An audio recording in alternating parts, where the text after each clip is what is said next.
Hi friends, welcome to my honey stories. నేను మీ Lakshmi. Mister monster 26th episode. అది ఆమె పెరిగిన విధానంలో తేడాలే. లీవ్ ఇట్, మనం 1 గంట ఉంటాం, వెళ్ళిపోతాం, మనకెందుకు అని సోఫాలో పడుకున్న బాబునే చూస్తోంది మిథున. నువ్వు నాన్నీని డాడీని గౌరవిస్తావు, అందుకేనేమో నాకు నువ్వు నచ్చుతావు అనుకున్నాడు మనసులోనే జై. సంపత్ మదర్ వచ్చి, జై ఎంతసేపు అయింది నాన్న, చూడలేదు అంటూ ఆప్యాయంగా పలకరించింది శారద. ఇంతకు ముందే వచ్చానాంటీ అని నవ్వు మొహంతో చెప్పాడు జై. ఆవిడ కట్టుబొట్టు చూసి చాలా తృప్తిగా అనిపించింది మిథునకి. నా వైఫ్ అని మిథునని చూపించాడు.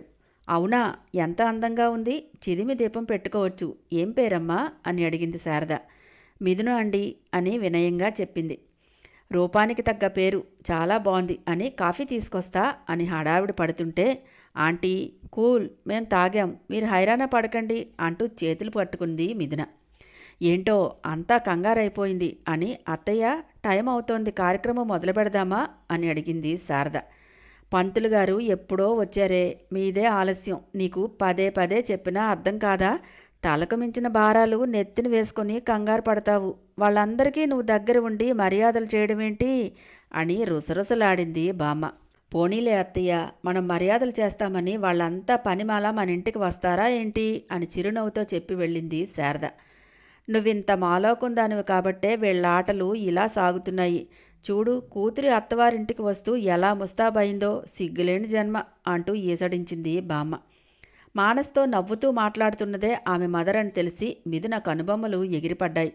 అంగుళం మందాన్న మేకప్ పూసేసి పెదవుల్ని ఎర్రరంగు పామేసి వికృతంగా కనిపించింది పాపకు.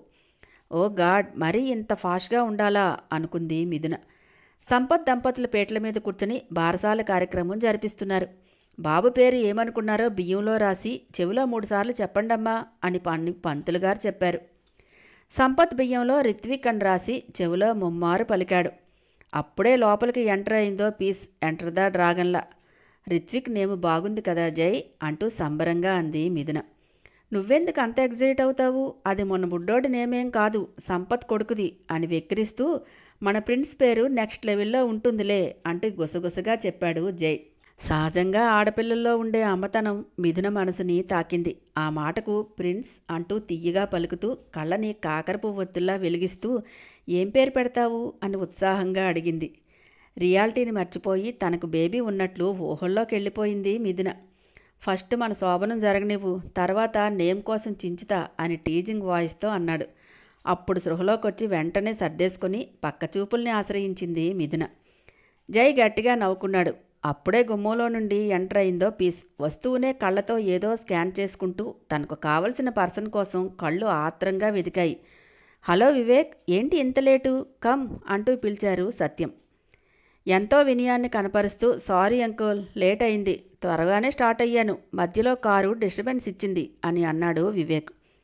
ఓ అవునా, ఇట్స్ ఓకే, పద, ఇప్పుడే నామకరణం చేశారు, ఉయ్యాల్లో వేయాలి రా అని తీసుకువెళ్ళాడు సత్యం. ఎక్కువ మంది గెస్టులను పిలవలేదా అంకుల్ అని తనకు కావలసిన మనిషి కనిపించక ఆరాలు లాగాడు. పిలిచాం వివేక్, ఏవేవో రీజన్స్ వల్ల రాలేదు, మా తోడల్లుడు వాళ్లకు మైలు వచ్చింది, రాకూడదు అంటూ, అందుకే మా ప్రియాంక కూడా రాలేదు, తను వస్తేనే అల్లరి హడావిడి అని నవ్వాడు. ప్రియాంక రాలేదనగానే పిచ్చి ఇరిటేషన్ వచ్చి, అది రాలేదని మానస ముందే చెప్పి చావచ్చు కదా, అనవసరంగా టైం వేస్ట్ చేసుకుని వచ్చాను అని విసుగుని లోపలే దాచి బలవంతంగా నవ్వుతూ, ఓ అవునా అన్నాడు వివేక్. మిథున అటు తిరిగి బామ్మతో మాట్లాడుతోంది.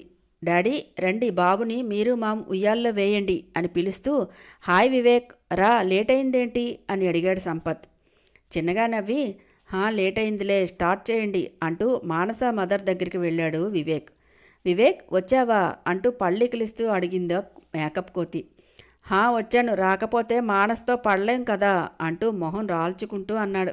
ఎందుకంత చిరాగ్గా ఉన్నావు అంటూ వేళ్లతో తన ఫేస్ మీద అలా అలా నిమురుకుంటూ అడిగిందావిడ. ఏం లేదు అని నిప్పుల మీద నిలబడ్డవాడిలా అటూ ఇటూ కదిలాడు. బాబుని సత్యం దంపతులు ఉయ్యాల్లో బజ్జోబెట్టి అక్షతలు వేసి దీవించారు. నెక్స్ట్ సంపత్ దంపతులు వేశాక, నాని నువ్వురా అని చెయ్యి పుచ్చుకొని లాగాడు సంపత్. మా మామ వాళ్ళని వేయని సంపత్, అప్పుడే ఆవిడ వేయటం ఏంటి అని మొహం మీదే అనేసింది మానస. ఆ మాటకి సంపత్ కంటే జైకి ఎక్కువ కోపం రగిలింది. గ్రానీ కంటే గొప్పదా నీ మదర్, మా ఇంట్లో ఈ ఇంట్లో ఈవిడే ఇంపార్టెంట్ పర్సన్. ఇలాంటి వేడుకలు గ్రానీ చేతుల మీద ఎన్ని జరిగి ఉంటాయి వీడికి కూడా అంటూ సంపత్ బుధం మీద చరిచి మరీ చెప్పి, ఈవిడ అనుభవంలో సగం ఉండదు మన వయస్సు. పెద్దవాళ్ళని కాస్త గౌరవించడం నేర్చుకో సిస్టర్ అంటూ కర్రు కాల్చినట్టు వాత పెట్టాడు. కోపం బుస్సును పొంగి ఏదో అనేలోపే సంపత్ ఉరిమి చూడటంతో సైలెంట్ అవుతూ పక్కకి తప్పుకుంది మానస. గ్రానీ అక్షింతలు వేసి దీవించు అంటూ భుజం చుట్టూ చేతిని వేసి చెప్పాడు జై. మిథున నానమ్మ అక్షింతలు తీసుకోండి అంటూ వచ్చి అక్షింతలు చేతికిచ్చింది నవ్వుతూ. కొంచెం దూరంలో నిలబడి సొల్లు చెప్తున్న తన మామ దగ్గరికి వెళ్ళి, నీకు ఎప్పుడూ సోదేనా, అక్కడేం జరుగుతుందో చూడవా అంటూ చెలరేగినట్టు మాట్లాడింది మానస. ఏమైంది బేబీ, ఎందుకంత ఫ్రస్ట్రేట్ అవుతావు అని కూల్గా అడిగిందామె. ఎవరికి వాళ్ళు నా మీద పెత్తనాలు చేసేస్తున్నారు, అందరి ముందు నన్ను అవమానిస్తున్నాడు ఆ ముసలిదాని కోసం అంటూ రుసరుసలాడింది మానస. మీ ఆయన అంటూ కోపంగా అడిగిందామె. కాదు, పెద్దావిడ వైపు రిలేటివ్ అనుకుంటా, యాటిట్యూడ్ చూపిస్తున్నాడు అంది. ఎవడవాడు, పద నేను చూస్తా అంటూ ఫోజు కొడుతూ వచ్చాడు వివేక్. మీ దంపతులు కూడా వేయండి జై అని శారద అక్షతలు చేతికి ఇచ్చింది. జై మిథున వేసి నవ్వుతూ సైడ్కి తిరిగారు. వస్తున్న వివేక్ అడుగులు ఆగాయి. జయదేవ్ అంటూ ఉచ్చరించాడు.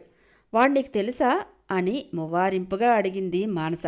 జయదేవ్ నార్మల్ పర్సన్ ఏమీ కాదు, బిజినెస్ మ్యాగ్నెట్ అయిన సారథి గారి సన్ అని చెప్పి నువ్వు అతిగా ఆవేశపడకు అని మానసను హెచ్చరించి మొహాన నవ్వు పూలుకొని హాయ్ జై అంటూ పిలిచాడు వివేక్. జైతో పాటు మిథున కూడా సైడ్కి తిరిగి చూసింది.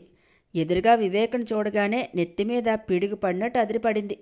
వివేక్ కూడా మిథునను చూసి అవాక్కవుతూ మిథున అంటూ కసిగా పలికాయి అతని పెదవులు. ఒళ్ళంతా చెమటలు పట్టేసి హార్ట్ బీట్ జెట్ స్పీడ్ అందుకొని జై చేతిని తన చేత్తో గట్టిగా బంధించి పట్టుకుంది మిథున. మిథున వైపు విచిత్రంగా చూసి కొయ్య బొమ్మలా నిలబడ్డ వివేక్ను చూసి నొసలు ముడిచాడు జై. జై నీకు తెలుసా వివేక్ అన్నారు సత్యం. Killing look Mithuna case pass చేసి తెలుసు అంకుల్ అని పెదవుల మీద విషపు నవ్వు పూయించాడు Vivek. Who are you man అంటూ యాటిట్యూడ్ లుక్తో అడిగి, నేను నీకు తెలుసా, ఏమో బట్ నువ్వెవరో నాకు తెలియదు అన్నాడు జై. నేను కూడా నువ్వు నీ ఫ్రెండ్స్ వచ్చే పబ్కే వస్తుంటాను, అదే మోనా ఆశా వాళ్ళు నాకు పరిచయమే, మీరంతా చాలా సన్నిహితంగా ఉంటారు కదూ అని ద్వందార్థం వచ్చేలా వంకరగా అన్నాడు. వివేక్ అలా వెకిలిగా అనటంతో మిథునకు కోపం రగిలి జై చేతిని మరింత గట్టిగా బిగించి పట్టుకుంది. సో వాట్ మిస్టర్, పబ్కు వెళ్ళేది రిఫ్రెష్ అవ్వటానికి, ఎవరితో రాసుకు పూసుకు తిరుగుతున్నారో చూడటానికైతే కాదు కదా అంటూ నిర్లక్ష్యంగా చెప్పాడు జై. అయ్యో జై, రాంగ్ ఇంటెన్షన్తో అనటం లేదు, జస్ట్ తెలియాలని చెప్పానంతే అని నవ్వి, మీ జోవియల్నెస్ నచ్చి ఎవరా అని చూశానంతే, అంతకుమించి ఏం లేదు అన్నాడు వివేక్. పిల్లలు ఏదో మాట్లాడుకుంటున్నారని పెద్దవాళ్ళంతా వాళ్ళ పనిలో పడ్డారు. నాకు అతి సన్నిహితులు మాత్రమే జై అని పిలవాలి, అన్నోన్ పర్సన్స్ మిస్టర్ జయదేవ్ అని సంబోధించాలి అంటూ నొక్కి పలికాడు జై. లోపల నుంచి చీక్స్ కొరుక్కుంటూ నీకు చాలా ఉందిరా, ఉండు నీకు జళక్కిస్తాను అనుకొని పెదవిని ఒక రకంగా ఉంచి, ఓసారి ఏదో మా బావ ఫ్రెండ్ అని నాకు ఫ్రెండే అనుకున్నాను, అందుకే అలా పిలిచాను ఈమె అంటూ మిథునని చూస్తూ ఆగాడు. మిస్సెస్ జయదేవ్ అంటూ గర్వంగా చెప్పాడు జై. ఓ ఈజ్ ఇట్, బాగున్నావా మిథున అంటూ సాగదీస్తూ వ్యంగ్యపు నవ్వు నవ్వాడు వివేక్. తను నీకు తెలుసా వివేక్ అంటూ డోలుకు సన్నాయి తోడుగా ఊదింది మానస. యా, మానస కాలేజీలో నాకు జూనియర్ అంటూ బుగ్గ మీద ఉన్న ఘాటుని చేత్తో నిమురుకుంటూ చెప్పాడు వివేక్. మిథున నుండి ఎలాంటి సమాధానం రాలేదు. అలాగే చూస్తోంది వివేక్ వైపు. కాలేజ్ అన్నాక 1000 మంది స్టూడెంట్స్ ఉంటారు, మిథున మర్చిపోయి ఉంటుందిలే, లీవ్ ఇట్, పదండి లివింగ్ రూమ్లో కూర్చుందిరు గాని అన్నాడు సంపత్. మేం బయలుదేరతామన్నయ్య, అర్జెంటు వర్క్ ఉంది, జై వెళదామా అంది మిథున. అదేంటి, ఇప్పటిదాకా ఉండి లంచ్ చేయకుండా వెళితే బామ్మ ఫీల్ అవ్వదు, చెప్పు సంపత్ అంటూ అడ్డుపుల్ల వేసింది మానస. మిథునకు ఇలాంటి ఫంక్షన్స్ అంటే భయమో లేక పడదో మానస, ఎందుకంటే వాళ్ళది మిడిల్ క్లాస్ ఫ్యామిలీ కదా అంటూ అదోలా నవ్వాడు వివేక్. లుక్ మిస్టర్, క్లాసుది ఏముంది, సంస్కారం కావాలి కానీ నా వైఫ్ అది ఉండాల్సిన దానికంటే మించే ఉంది, అదే వెలకట్టలేని సంపద ఆమెకు. కొందరు ఉంటారు, డబ్బుందని సంస్కారాన్ని ఆమడ దూరం తరిమేసి ఎక్కడ ఎవరితో ఎలా బిహేవ్ చేయాలో తెలియక పరువు తీయించుకుంటారు. నా వైఫ్ అలా కాదు, అన్నింటిలో బెస్ట్ పెర్ఫార్మెన్స్ ఇవ్వటం వచ్చు అంటూ పొగరుగా చెప్పాడు జై. మానస మొహం మాడిన సింగరేణి బుగ్గులా అయింది. ఏమీ అనలేక గొంతులో పచ్చి ఎలక్కాయ అడ్డం పడినట్టయి జై వైపు డెడ్లీ లుక్కోట్ విసిరి, వివేక్ రా జ్యూస్ తాగుదూ గాని అంటూ వెళ్ళిపోయింది. నువ్వు వెళ్ళి వివేక్ అని సంపత్ అనగానే మిథున వైపు చూస్తూ వెళ్ళాడు. వీడేంట్రా అదో టైపులో ఉన్నాడు అంటూ అసహనంగా అడిగాడు జై. ఆ ఫ్యామిలీనే తేడా, ఒక్క మా మామగారు తప్పించి అని నవ్వాడు సంపత్. మరి అలాంటి ఇంట్లో అమ్మాయిని నువ్వెలా చేసుకున్నావు అంటూ ఆశ్చర్యం వ్యక్తం చేశాడు జై. నుదుటి మీద బొటనవేలుతో రాసుకుంటూ డెస్టినీ అంటారు బాబు, దాని నుండి తప్పించుకోవటం ఎవ్వరి వల్ల కాదు అంటూ నవ్వాడు సంపత్. బొంగేం కాదు అంటూ విసుక్కొని, నువ్వేంటే అలా స్టాచ్యూలా బిగుసుకుపోయే ఉన్నావు, బ్రీత్ తీసుకో లేకపోతే పోతావు అంటూ మిథునని తట్టాడు జై. మనం వెళ్ళిపోదాం జై, ప్లీజ్ నాకు ఉండాలని లేదు అంటూ రిక్వెస్ట్గా మొహం పెట్టింది మిథున. ఎందుకంటే డిస్టర్బ్డ్గా ఉన్నావు అని ఆలోచించాడు జై. ఉండండి మా, వెంటనే రిటర్న్ జర్నీ అంటే టైర్డ్ అవుతారు. జై రండి రూమ్లో కాసేపు రెస్ట్ తీసుకొని లంచ్ చేసాక వెళ్ళిపోదురు గాని అంటూ బలవంతంగా తీసుకువెళ్ళాడు సంపత్. వివేక్ ఉన్న ప్లేస్లో ఉండాలన్నా, వాడు శ్వాసించే గాలిని నేను పీల్చాలన్నా చాలా అసహ్యంగా రోతగా ఉంది. కానీ ఎవరికీ చెప్పుకోలేను అని మనసులో ఇరిటేట్ అయింది మిథున. ఏంట్రా దాన్ని అలా గుచ్చిగుచ్చి చూస్తున్నావు, నీతో ఎఫ్ఐఆర్ ఉందా దానికి అంటూ ఉత్సాహంగా అడిగింది మానస. నోనో అలాంటిదేం లేదు అంటూ ఏదో ఆలోచించాడు వివేక్. మరి నిన్ను చూడగానే దాని ఫేస్లో రెయిన్బో అని విరిచింది అని అనుమానంగా చూసింది మానస. అది ఎందుకు అలా ఉందో తెలిస్తేనే కానీ నిద్రపోవా అని విసుక్కుంటూ, అవును ప్రియాంక రావటం లేదని నీకు తెలిసినా నాకెందుకు చెప్పలేదు అని సీరియస్గా అయ్యాడు వివేక్.